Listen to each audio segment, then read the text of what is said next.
Hello friend, स्वागत है आपका अपने चैनल आज क्लास में। आज की इस वीडियो में विज्ञान का टेस्ट लिया जाएगा और इस टेस्ट में 40 ऑब्जेक्टिव प्रश्न है, तो आपको 40 में से 40 सही करके दिखाना है। और ये जो 40 ऑब्जेक्टिव प्रश्न है हम आपको पढ़ा चुके हैं, तो प्लीज आप लोग कोशिश कीजिएगा 40 में से 40 सही करने का। और यहाँ पे लास्ट में आप हमें जरूर बताइएगा कि आप 40 प्रश्नों में से कितना सही किए हैं। और ये जो 40 ऑब्जेक्टिव प्रश्न है ये आपके बोर्ड परीक्षा के लिए काफी महत्वपूर्ण है, तो एक भी प्रश्न प्लीज आप लोग स्किप मत कीजिएगा, वीडियो को शुरू से लेके अंत तक देखिएगा। और चैनल को सब्सक्राइब नहीं किए हैं तो चैनल को सब्सक्राइब कर लीजिएगा, साथ में बेल आइकन को ऑल पे दबा लीजिएगा ताकि जब भी लाइव क्लास हो तो आपके पास नोटिफिकेशन पहुंचता रहे। तो आइए शुरू करते हैं पहले नंबर प्रश्न से।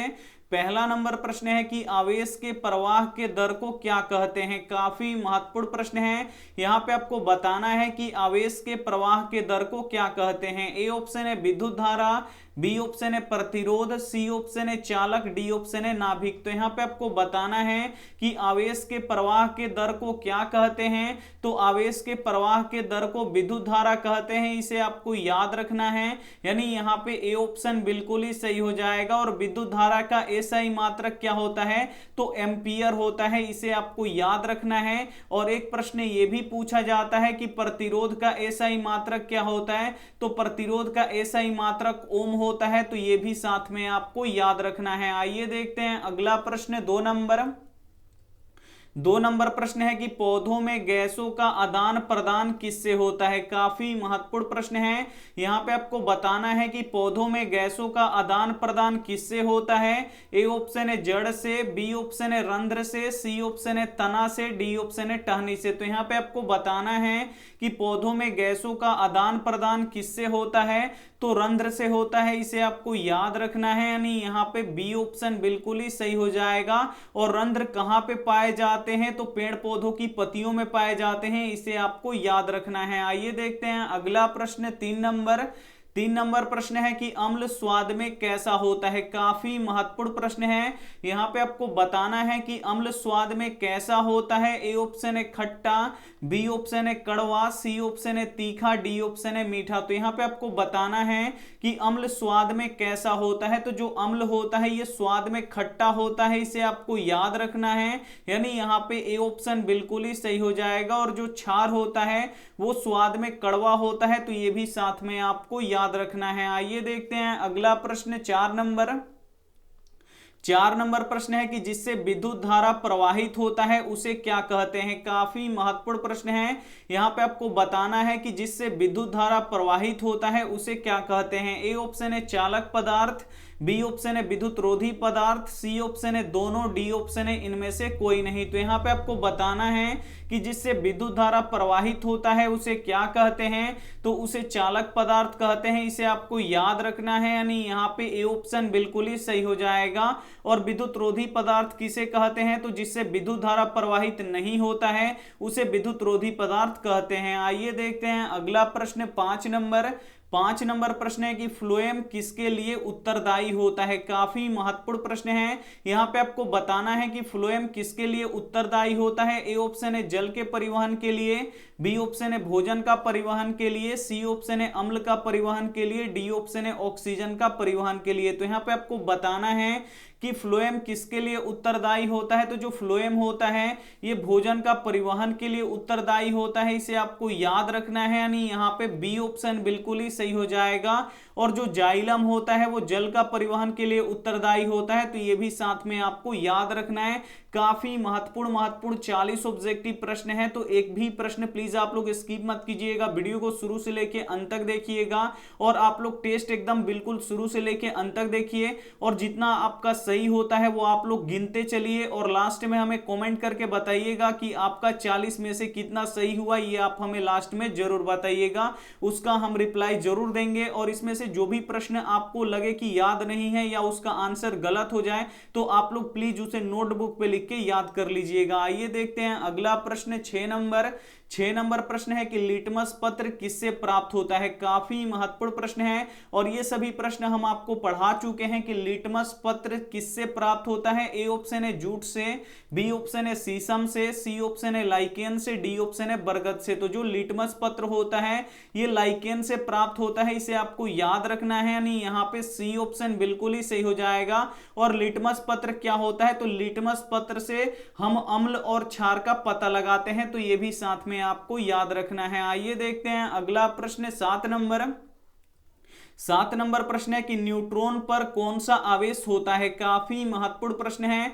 यहां पे आपको बताना है कि न्यूट्रॉन पर कौन सा आवेश होता है। ए ऑप्शन है धन आवेश, बी ऑप्शन है ऋण आवेश, सी ऑप्शन है आवेशहीन, डी ऑप्शन है इनमें से कोई नहीं। तो यहाँ पे आपको बताना है कि न्यूट्रॉन पर कौन सा आवेश होता है। तो जो न्यूट्रॉन होता है वो आवेशहीन होता है, इसे आपको याद रखना है। उस पर किसी भी प्रकार का आवेश नहीं होता, ये आपको याद रखना है, यानी यहाँ पे सी ऑप्शन बिल्कुल ही सही हो जाएगा। और ये जो प्रश्न है ये बोर्ड परीक्षा में बार बार पूछा जाता है, इसलिए यहाँ पे लिया गया है। जो इलेक्ट्रॉन होता है इस पे ऋण आवेश होता है, यहाँ पे आप लोग देख सकते हैं जो इलेक्ट्रॉन होता है इस पे ऋण आवेश होता है, और जो प्रोटॉन होता है इस पे धन आवेश होता है, इस पे प्लस ऐसे लगा रहता है तो ये धन आवेश है। लेकिन जो न्यूट्रॉन होता है इस पे कोई भी आवेश नहीं होता है, ये आपको याद रखना है। ये जो तीनों प्रश्न है ये तीनों प्रश्न बोर्ड परीक्षा में पूछते रहता है, तो इसे आपको याद रखना है। आइए देखते हैं अगला प्रश्न 8 नंबर प्रश्न है कि मछलियां किस अंग से श्वसन करती हैं, काफी महत्वपूर्ण प्रश्न है।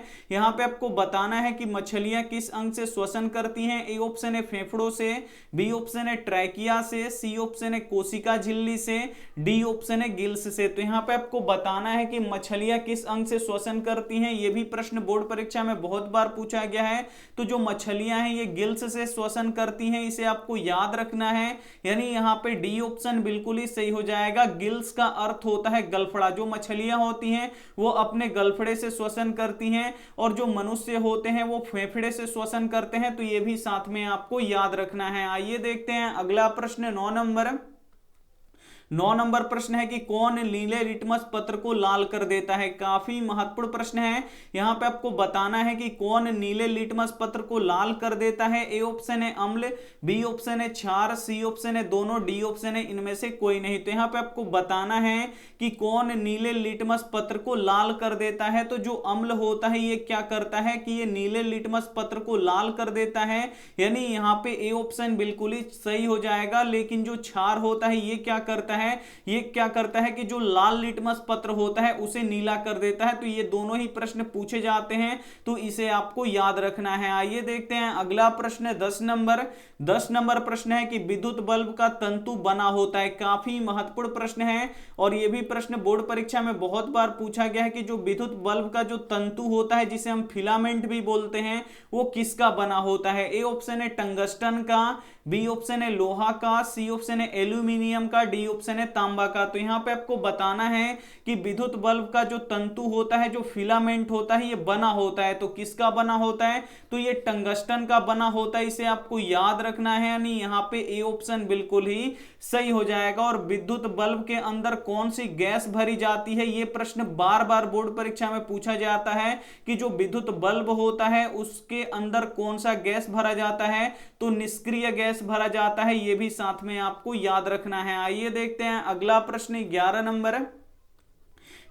नंबर प्रश्न है कि फूल में नर प्रजनन अंग होता है, काफी महत्वपूर्ण प्रश्न है। यहां पे आपको बताना है कि फूल में नर प्रजनन अंग कौन सा होता है। ए ऑप्शन है पुंकेसर, बी ऑप्शन है अंडाशय, सी ऑप्शन है वर्तिकाग्र, डी ऑप्शन है वर्तिका। तो यहां पे आपको बताना है कि फूल में नर प्रजनन अंग होता है, तो फूल का नर प्रजनन अंग पुंकेसर होता है, इसे आपको याद रखना है।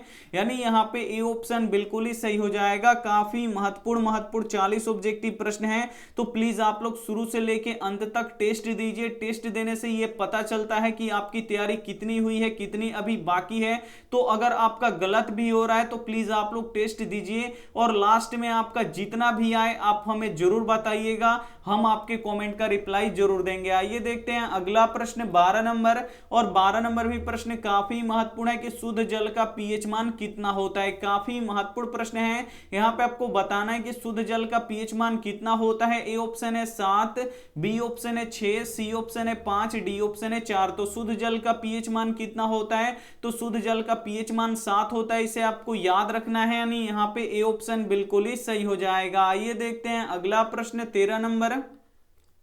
13 नंबर प्रश्न है कि विद्युत फ्यूज किससे बना होता है? काफी महत्वपूर्ण प्रश्न है। जो विद्युत फ्यूज होता है, जो हमारे घरों में लगा होता है, वो किसका बना होता है ये आपको बताना है। ए ऑप्शन है शीशा और टीन का, बी ऑप्शन है शीशा और लोहा का, सी ऑप्शन है लोहा और चांदी का, डी ऑप्शन है इनमें से कोई नहीं। तो यहाँ पे आपको बताना है कि विद्युत फ्यूज किसका बना होता है, तो शीशा और टीन का बना होता है, इसे आपको याद रखना है, यानी यहाँ पे ए ऑप्शन बिल्कुल ही सही हो जाएगा। और एक प्रश्न ये भी पूछा जाता है कि विद्युत फ्यूज किस पे कार्य करता है, तो ये विद्युत धारा के उष्मीय प्रभाव पे कार्य करता है, तो ये भी साथ में आपको याद रखना है। आइए देखते हैं अगला प्रश्न 14 नंबर। 14 नंबर प्रश्न है कि द्विखंडन होता है। यहां पे आपको बताना है कि द्विखंडन किसमें होता है। ए ऑप्शन है अमीबा में, बी ऑप्शन है पैरामीशियम में, सी ऑप्शन है केंचुआ में, डी ऑप्शन है मछली में। तो यहां पे आपको बताना है कि द्विखंडन होता है, तो द्विखंडन किसमें होता है, तो अमीबा में होता है, इसे आपको याद रखना है, यानी यहाँ पे ए ऑप्शन बिल्कुल ही सही हो जाएगा। और जो अमीबा होता है ये एक कोशिकीय जीव होता है, तो ये भी साथ में आपको याद रखना है। आइए देखते हैं अगला प्रश्न 15 नंबर। 15 नंबर प्रश्न है कि रक्त का पीएच मान कितना होता है। यहां पे आपको बताना है कि रक्त का पीएच मान, यानी जो रक्त यानी जो खून होता है उसका पीएच मान कितना होता है। ए ऑप्शन है 7.4, बी ऑप्शन है 6, सी ऑप्शन है 9, डी ऑप्शन है 4। तो यहां पे आपको बताना है कि रक्त का पीएच मान कितना होता है, यानी खून का पीएच मान कितना होता है, तो रक्त का पीएच मान 7.4 होता है, इसे आपको याद रखना है, यानी यहाँ पे ए ऑप्शन बिल्कुल ही सही हो जाएगा। और वीडियो को लाइक नहीं किए हैं तो प्लीज आप लोग वीडियो को लाइक भी कर दीजिएगा। आइए देखते हैं अगला प्रश्न 16 नंबर। 16 नंबर प्रश्न है कि प्रतिरोध का एसआई मात्रक क्या होता है। काफी महत्वपूर्ण प्रश्न है। यहां पे आपको बताना है कि प्रतिरोध का एसआई मात्रक क्या होता है। ए ऑप्शन है ओम, बी ऑप्शन है जूल, सी ऑप्शन है वोल्ट, डी ऑप्शन है एमीटर। तो यहां पे आपको बताना है कि प्रतिरोध का एसआई मात्रक क्या होता है, तो प्रतिरोध का एसआई मात्रक ओम होता है, इसे आपको याद रखना है। और यहाँ पे ए ऑप्शन बिल्कुल ही सही हो जाएगा। और ओम को ऐसे सूचित करते हैं, तो ये भी साथ में आपको याद रखना है। आइए देखते हैं अगला प्रश्न 17 नंबर। 17 नंबर प्रश्न है कि मानव हृदय में कितने कोष्ठ पाए जाते हैं। काफी महत्वपूर्ण प्रश्न है। यहां पे आपको बताना है कि मानव हृदय में कितने कोष्ठ पाए जाते हैं। ए ऑप्शन है 5, बी ऑप्शन है 4, सी ऑप्शन है 3, डी ऑप्शन है 6। तो यहाँ पे आपको बताना है कि मानव हृदय में कितने कोष्ठ पाए जाते हैं। तो जो मानव का हृदय होता है इसमें 4 कोष्ठ पाए जाते हैं, इसे आपको याद रखना है। और ये भी प्रश्न बोर्ड परीक्षा में बहुत बार पूछा गया है। आइए देखते हैं अगला प्रश्न 18 नंबर। 18 नंबर प्रश्न है कि धातु के ऑक्साइड कैसे होते हैं। काफी महत्वपूर्ण प्रश्न है। यहाँ पे आपको बताना है कि धातु के ऑक्साइड कैसे होते हैं। ए ऑप्शन है अम्लीय, बी ऑप्शन है क्षारीय, सी ऑप्शन है लवणीय, डी ऑप्शन है जलीय। तो यहाँ पे आपको बताना है कि धातु के ऑक्साइड कैसे होते हैं। तो धातु के ऑक्साइड क्षारीय होते हैं, इसे आपको याद रखना है, यानी यहाँ पे बी ऑप्शन बिल्कुल ही सही हो जाएगा। और अधातु के ऑक्साइड कैसे होते हैं, तो अधातु के ऑक्साइड अम्लीय होते हैं, तो ये साथ में आपको याद रखना है, क्योंकि ये दोनों ही प्रश्न बोर्ड परीक्षा में बहुत बार पूछे गए हैं कि धातु के ऑक्साइड कैसे होते हैं, तो धातु के ऑक्साइड क्षारीय होते हैं। और अधातु के ऑक्साइड कैसे होते हैं, तो अधातु के ऑक्साइड अम्लीय होते हैं। तो ये दोनों ही प्रश्न आपको याद रखना है। आइए देखते हैं अगला प्रश्न 19 नंबर। 19 नंबर प्रश्न है कि विद्युत का सबसे अच्छा चालक कौन होता है। काफी महत्वपूर्ण प्रश्न है और यह भी प्रश्न बोर्ड परीक्षा में बहुत बार पूछा गया, इसे आपको याद रखना है कि विद्युत का सबसे अच्छा चालक कौन होता है। ए ऑप्शन है सोना, बी ऑप्शन है चांदी, सी ऑप्शन है लोहा, डी ऑप्शन है एल्यूमिनियम। तो यहाँ पे आपको बताना है कि विद्युत का सबसे अच्छा चालक कौन होता है, तो विद्युत का सबसे अच्छा चालक चांदी होता है, इसे आपको याद रखना है, यानी यहाँ पे बी ऑप्शन बिल्कुल ही सही हो जाएगा। और चांदी विद्युत का सबसे अच्छा चालक क्यों होता है, क्योंकि जो चांदी होता है इसका प्रतिरोध बहुत ही कम होता है, शून्य के बराबर होता है, तो ये आपको याद रखना है। आइए देखते हैं अगला प्रश्न 20 नंबर। 20 नंबर प्रश्न है कि रक्त किसके कारण से लाल दिखाई देता है। काफी महत्वपूर्ण प्रश्न है और यह भी प्रश्न बोर्ड परीक्षा में बहुत बार पूछा गया है कि रक्त किसके कारण से लाल दिखाई देता है। ए ऑप्शन है हीमोग्लोबिन के कारण, बी ऑप्शन है प्लेटलेट्स के कारण, सी ऑप्शन है प्लाज्मा के कारण, डी ऑप्शन है लसिका के कारण। तो यहां पे आपको बताना है कि रक्त किसके कारण से लाल दिखाई देता है। तो हीमोग्लोबिन के कारण से यहां पे जो रक्त होता है ये लाल दिखाई देता है, यानी यहां पे ए ऑप्शन बिल्कुल ही सही हो जाएगा। यहां पे 40 हम यहां पे विज्ञान का टेस्ट ले रहे हैं, 40 जिसमें ऑब्जेक्टिव प्रश्न है। तो यहां पे अपनी तैयारी को जांचिए कि आपकी तैयारी कितनी हुई है, इसीलिए ये टेस्ट यहां पे दिया गया है। लास्ट में आप हमें बताइएगा कि आप 40 प्रश्नों में से कितना सही किए हैं। और ये जो 40 ऑब्जेक्टिव प्रश्न है ये आप VVI प्रश्न है और ये बोर्ड परीक्षा के लिए काफी महत्वपूर्ण है। तो प्लीज इस वीडियो को आप लोग शुरू से लेकर अंत तक जरूर देखिएगा। आइए देखते हैं अगला प्रश्न 21 नंबर प्रश्न है कि जिससे विद्युत धारा प्रवाहित होता है उसे क्या कहते हैं। काफी महत्वपूर्ण प्रश्न है। यहां पे आपको बताना है कि जिससे विद्युत धारा प्रवाहित होता है उसे क्या कहते हैं। ए ऑप्शन है चालक, बी ऑप्शन है कुचालक, सी ऑप्शन है दोनों, डी ऑप्शन है इनमें से कोई नहीं। तो जिससे विद्युत धारा प्रवाहित होता है उसे क्या कहते हैं, तो उसे चालक कहते हैं। ये आपको याद रखना है, यानी यहाँ पे ए ऑप्शन बिल्कुल ही सही हो जाएगा। और जिससे विद्युत धारा प्रवाहित नहीं होता है उसे कुचालक कहते हैं या विद्युत रोधी पदार्थ कहते हैं। तो ये भी साथ में आपको याद रखना है। आइए देखते हैं अगला प्रश्न 22 नंबर प्रश्न है कि मानव नेत्र में कौन सा लेंस होता है। काफी महत्वपूर्ण प्रश्न है। यहां पे आपको बताना है कि मानव नेत्र में कौन सा लेंस होता है। ए ऑप्शन है उत्तल लेंस, बी ऑप्शन है अवतल लेंस, सी ऑप्शन है बेलनाकार लेंस, डी ऑप्शन है समतल लेंस। तो यहां पे आपको बताना है कि जो मानव नेत्र होता है यानी जो आदमी के आंख होते हैं उस आंख में यानी उस नेत्र में कौन सा लेंस होता है। तो उस नेत्र में उत्तल लेंस होता है, इसे आपको याद रखना है। यानी यहाँ पे ए ऑप्शन बिल्कुल ही सही हो जाएगा और ये भी प्रश्न बोर्ड परीक्षा में बहुत बार पूछा गया है। आइए देखते हैं अगला प्रश्न 23 नंबर प्रश्न है कि निम्न में से किसका उपयोग फल पकाने में किया जाता है। काफी महत्वपूर्ण प्रश्न है। यहां पे आपको बताना है कि किसका उपयोग हम फल पकाने में करते हैं। ए ऑप्शन है ऑक्सीन का, बी ऑप्शन है एथिलीन का, सी ऑप्शन है साइटोकाइनिन का, डी ऑप्शन है जिब्रेलिन्स का। तो यहां पे आपको बताना है कि किसका उपयोग हम फल पकाने में करते हैं। तो जो एथिलीन होता है इसका उपयोग हम फल पकाने में करते हैं, यानी यहाँ पे बी ऑप्शन बिल्कुल ही सही हो जाएगा। और एथिलीन क्या है, तो ये एक पादप हार्मोन है, तो ये भी साथ में आपको याद रखना है। आइए देखते हैं अगला प्रश्न यहाँ पे 24 नंबर प्रश्न है कि कार्बन का अपरूप निम्न में से कौन सा है। काफी महत्वपूर्ण प्रश्न है और यह भी प्रश्न बोर्ड परीक्षा में बहुत बार पूछा गया है कि कार्बन का अपरूप निम्न में से कौन सा है। ए ऑप्शन है ग्रेफाइड, बी ऑप्शन है हीरा, सी ऑप्शन है दोनों, डी ऑप्शन है इनमें से कोई नहीं। तो कार्बन का अपरूप इनमें से कौन सा है, तो जो ग्रेफाइड होता है यह भी कार्बन का अपरूप होता है और जो हीरा होता है यह भी कार्बन का अपरूप होता है, यानी ये दोनों कार्बन के अपरूप होते हैं। यानी यहाँ पे सी ऑप्शन बिल्कुल ही सही हो जाएगा। और जो हीरा होता है ये अधातु होता है, इसे आपको याद रखना है। और जो हीरा होता है ये दुनिया का सबसे कठोर पदार्थ है, तो ये भी साथ में आपको याद रखना है। आइए देखते हैं अगला प्रश्न 25 नंबर प्रश्न है कि मानव नेत्र के किस भाग पर वस्तु का प्रतिबिंब बनता है। काफी महत्वपूर्ण प्रश्न है। यहां पे आपको बताना है कि मानव नेत्र के किस भाग पर वस्तु का प्रतिबिंब बनता है। ए ऑप्शन है दृष्टि, यहाँ पे रेटिना या दृष्टि पटल, बी ऑप्शन है आइरिस, सी ऑप्शन है नेत्र गोलक, डी ऑप्शन है कार्निया। तो यहाँ पे आपको बताना है कि मानव नेत्र के किस भाग पर वस्तु का प्रतिबिंब बनता है। तो रेटिना या दृष्टि पटल पर बनता है, इसे आपको याद रखना है। यानी यहाँ पे ए ऑप्शन बिल्कुल ही सही हो जाएगा। कहीं पे आपको रेटिना मिलेगा, कहीं पे आपको दृष्टि पटल मिलेगा, दोनों में से कोई एक ऑप्शन में रहेगा तो आप लोग उसे टिक कर लीजिएगा। और ये भी प्रश्न बोर्ड परीक्षा में बहुत बार पूछा गया है। आइए देखते हैं अगला प्रश्न 26 नंबर प्रश्न है कि मनुष्य में आयोडीन की कमी से कौन सा रोग होता है। काफी महत्वपूर्ण प्रश्न है।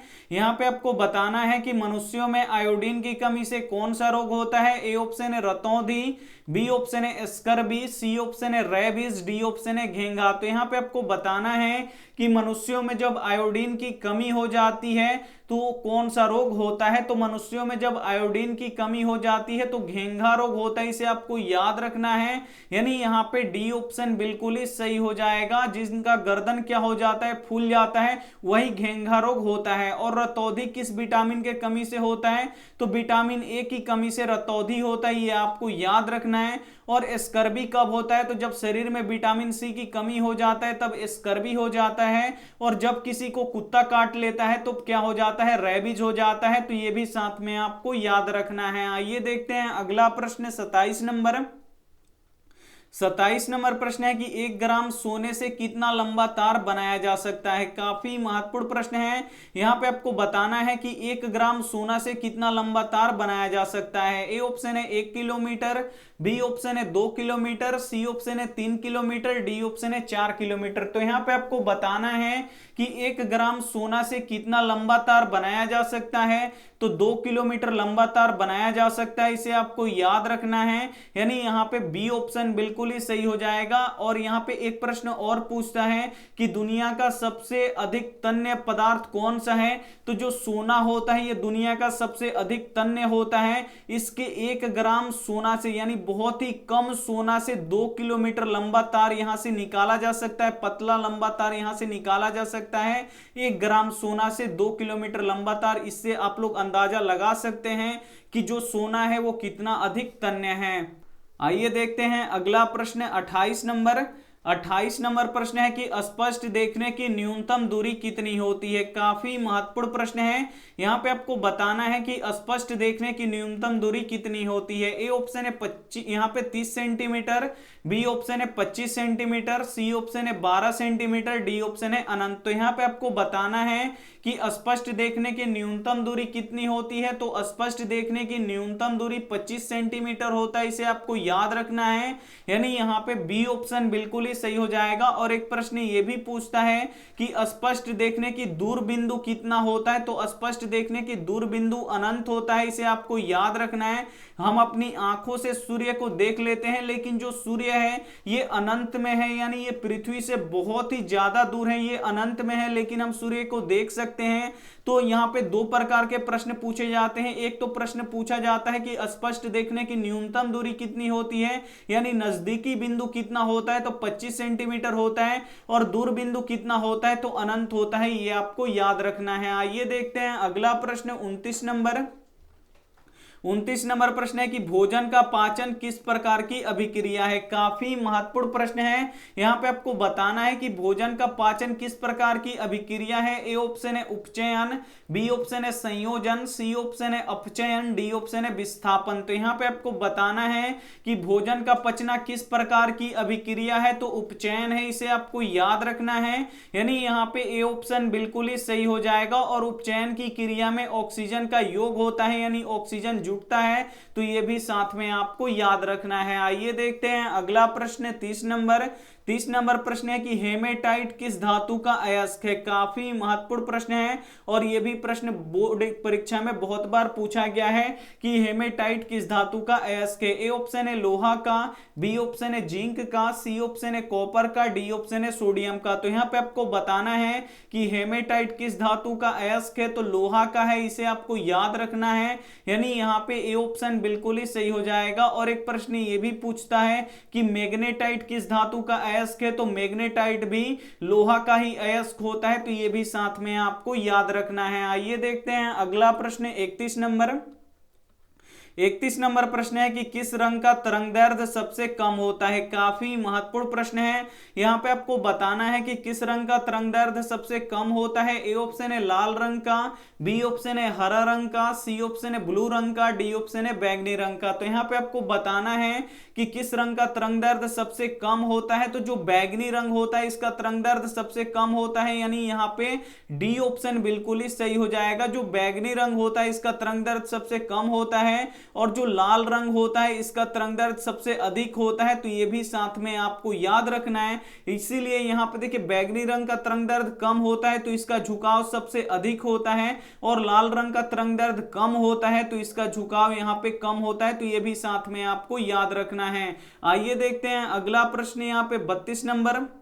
32 नंबर प्रश्न काफी महत्वपूर्ण है कि शरीर की प्रधान नियंत्रक ग्रंथि किसे कहा जाता है। काफी महत्वपूर्ण प्रश्न है। यहां पे आपको बताना है कि शरीर की प्रधान नियंत्रक ग्रंथि किसे कहा जाता है। ए ऑप्शन है जनन ग्रंथि को, बी ऑप्शन है पीयूष ग्रंथि को, सी ऑप्शन है तंत्रिका ग्रंथि को, डी ऑप्शन है इनमें से कोई नहीं। तो यहाँ पे आपको बताना है कि शरीर की प्रधान नियंत्रक ग्रंथि किसे कहा जाता है, तो पीयूष ग्रंथि को कहा जाता है। इसे आपको याद रखना है, यानी यहाँ पे बी ऑप्शन बिल्कुल ही सही हो जाएगा। और ये जो पीयूष ग्रंथि है इसे मास्टर ग्रंथि भी कहा जाता है, तो ये भी साथ में आपको याद रखना है। आइए देखते हैं अगला प्रश्न 33 नंबर। 33 नंबर प्रश्न है कि अयस्क में उपस्थित अशुद्धि को क्या कहते हैं। काफी महत्वपूर्ण प्रश्न है। यहां पे आपको बताना है कि अयस्क में उपस्थित अशुद्धि को क्या कहते हैं। ए ऑप्शन है गैंग, बी ऑप्शन है पत्थर, सी ऑप्शन है भर्जन, डी ऑप्शन है सांद्रण। तो यहां पे आपको बताना है कि अयस्क में उपस्थित अशुद्धि को क्या कहते हैं, तो अयस्क में उपस्थित अशुद्धि को गैंग कहते हैं। इसे आपको याद रखना है, यानी यहाँ पे ए ऑप्शन बिल्कुल ही सही हो जाएगा। आइए देखते हैं अगला प्रश्न 34 नंबर। 34 नंबर प्रश्न है कि इंद्रधनुष में सबसे अंदर कौन सा रंग दिखाई देता है। काफी महत्वपूर्ण प्रश्न है। यहां पे आपको बताना है कि जो इंद्रधनुष निकलता है तो उसके अंदर कौन सा रंग दिखाई देता है। ए ऑप्शन है लाल, बी ऑप्शन है बैगनी, सी ऑप्शन है नीला, डी ऑप्शन है पीला। तो यहां पे आपको बताना है कि इंद्रधनुष में सबसे अंदर कौन सा रंग दिखाई देता है। तो इंद्रधनुष का जो ये अंदर वाला भाग है, यहां पे आप लोग देख सकते हैं कौन सा रंग दिखाई दे रहा है, तो यहां पे ये बैगनी रंग दिखाई दे रहा है, यानी यहां पे बी ऑप्शन बिल्कुल ही सही हो जाएगा। और एक प्रश्न ये भी पूछा जाता है कि इंद्रधनुष में सबसे बाहर कौन सा रंग होता है, तो इंद्रधनुष के बाहर सबसे लाल रंग होता है, तो ये भी साथ में आपको याद रखना है। आइए देखते हैं अगला प्रश्न 35 नंबर। 35 नंबर प्रश्न है कि पौधों में वाष्पोत्सर्जन किस भाग में होता है। काफी महत्वपूर्ण प्रश्न है।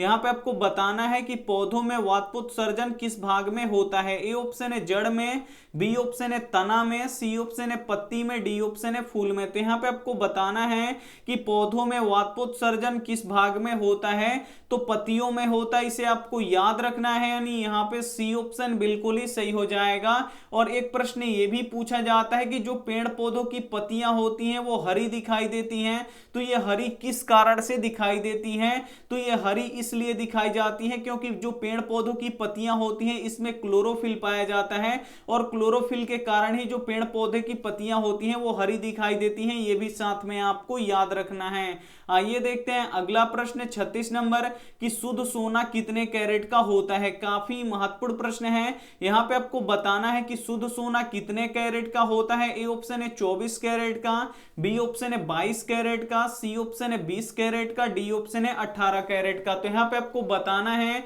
कि शुद्ध सोना कितने कैरेट का होता है, तो शुद्ध सोना 24 कैरेट का होता है। इसे आपको याद रखना है, यानी यहां पे ए ऑप्शन बिल्कुल ही सही हो जाएगा। और जो शुद्ध सोना होता है ये मुलायम होता है, तो ये भी साथ में आपको याद रखना है। आइए देखते हैं अगला प्रश्न 37 नंबर।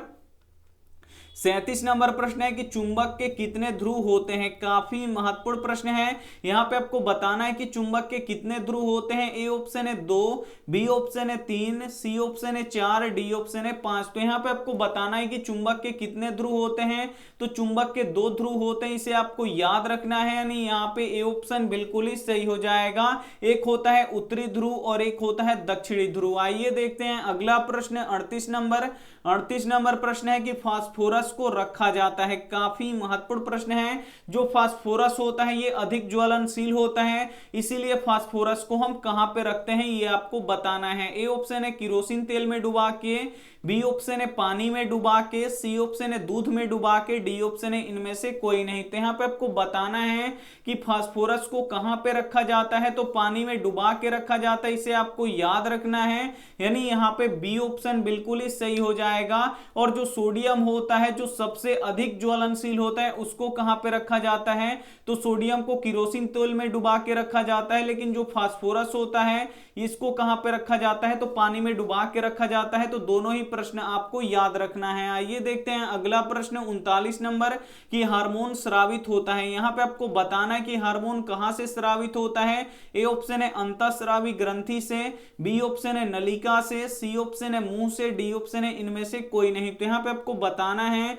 कि हार्मोन स्रावित होता है, तो हार्मोन कहां से स्रावित होता है, तो ये अंतःस्रावी ग्रंथि से स्रावित होता है, इसे आपको याद रखना है। यानी यहाँ पे ए ऑप्शन बिल्कुल ही सही हो जाएगा। आइए देखते हैं अंतिम प्रश्न 40 नंबर, और आप लोग यहाँ पे रुकिएगा, आपके साथ बहुत ही अच्छी बातें हम यहाँ पे आपको बताने वाले हैं। 40 नंबर प्रश्न है कि स्विच किस तार में लगाया जाता है। काफी महत्वपूर्ण प्रश्न है, यहाँ पे आपको बताना है कि स्विच किस तार में लगाया जाता है। ए ऑप्शन है गर्म तार में, बी ऑप्शन है ठंडा तार में, सी ऑप्शन है अर्थ तार में, डी ऑप्शन है इनमें से कोई नहीं।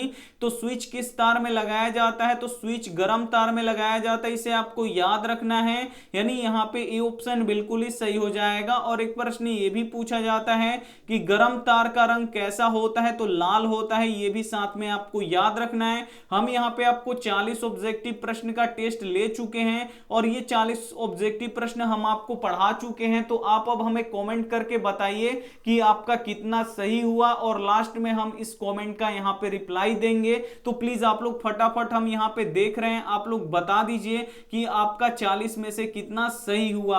और ऐसे ही आप लोग पढ़िएगा, और इसमें से मान लीजिए कि 40 में से आपका 30 सही है, 10 गलत है, तो आप लोग क्या कीजिए कि इस 10 जो गलत आपका प्रश्न हुआ है उसको क्या कीजिए, आप लोग नोटबुक पे लिखिए, और उसको आप लोग क्या कीजिए, इसका रिवीजन कीजिए। आप पहले से आप लोग लिख चुके हैं तो उस पर टिक लगा लीजिए कि ये गलत हो गया प्रश्न, और उसको आप लोग रिवीजन करते रहिए, रिवीजन करते रहिए, आपको सभी प्रश्न याद रहेंगे। और ऐसे ही आप लोग टेस्ट देते रहिए, और डेली शाम 7 बजे आप लोग यहाँ पे कोई भी काम हो तो काम छोड़ के सबसे पहले आपको डेली शाम 7 बजे यहाँ पे क्लास करना है। तो आप लोग एकदम 7 जैसे ही बजे यहाँ पे आप लोग आइए और क्लास कीजिए। और हमारा इस बैच का टारगेट है 480 प्लस। अगर जो बच्चे शुरू से लेके अंत तक हमसे पढ़ेंगे उनका 480 प्लस आएगा, ये हमारा गारंटी है। लास्ट में जो हमारा यहाँ पे जो 2021 में एग्जाम हुआ है फाइनल, तो उसमें 470 प्लस नंबर यहाँ पे हमारे बच्चों का आया है। लेकिन अब यहाँ पे हम यहाँ पे 480 प्लस का यहाँ पे हम टारगेट लेके चल रहे हैं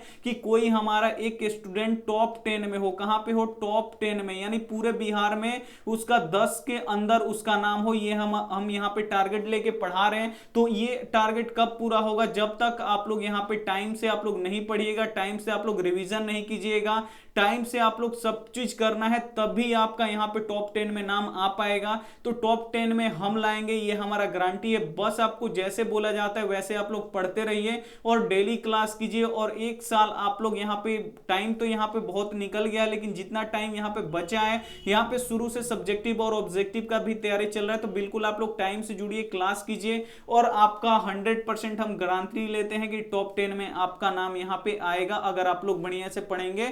और यहाँ पे आप लोग बता चुके हैं कि आपका कितना कितना आया। और यहाँ पे देख लीजिए, होमवर्क प्रश्न है कि पृथ्वी पर ऊर्जा का विशाल स्रोत क्या है। ए ऑप्शन है सूर्य, बी ऑप्शन है लकड़ी, सी ऑप्शन है कोयला, डी ऑप्शन है चंद्रमा। तो आपको ए बी सी डी या ऐसे आपको नहीं बोलना है कि लास्ट वाला का ए सही है, बी सही है, डी सही है। आपको पूरा लिखना है कि पृथ्वी पर ऊर्जा का विशाल स्रोत, और इसमें से जो है उसको लास्ट में जोड़ के आपको बताना है। तो उम्मीद करते हैं ये वीडियो आपको काफी अच्छी लगी होगी, और इसमें जितना भी हम प्रश्न लिए हैं वो बोर्ड एग्जाम के लिए काफी महत्वपूर्ण है। बोर्ड एग्जाम से इसमें 10 प्लस ऑब्जेक्टिव प्रश्न ऐसे ही हूबहू लड़ेगा। इस जो 40 ऑब्जेक्टिव प्रश्न बताए हैं आपको, तो 10 प्लस ऑब्जेक्टिव प्रश्न इससे लड़ जाएगा। तो आप लोग अगर याद कर लेते हैं तो 10 प्लस नंबर आपका क्लियर हो जाएगा। वीडियो को लाइक नहीं किया तो प्लीज आप लोग वीडियो को लाइक कीजिए, अपने दोस्तों के पास शेयर कीजिए। चैनल को सब्सक्राइब नहीं किए तो चैनल को सब्सक्राइब करके साथ में बेल आइकन को ऑल पे दबा लीजिए, ताकि जब भी लाइव क्लास हो तो आपके पास नोटिफिकेशन पहुंचता रहे। थैंक यू फॉर वॉचिंग, मिलते हैं अगले वीडियो में। तब तक अपना ध्यान रखिए, मन लगा के पढ़ाई कीजिए। Take care and bye.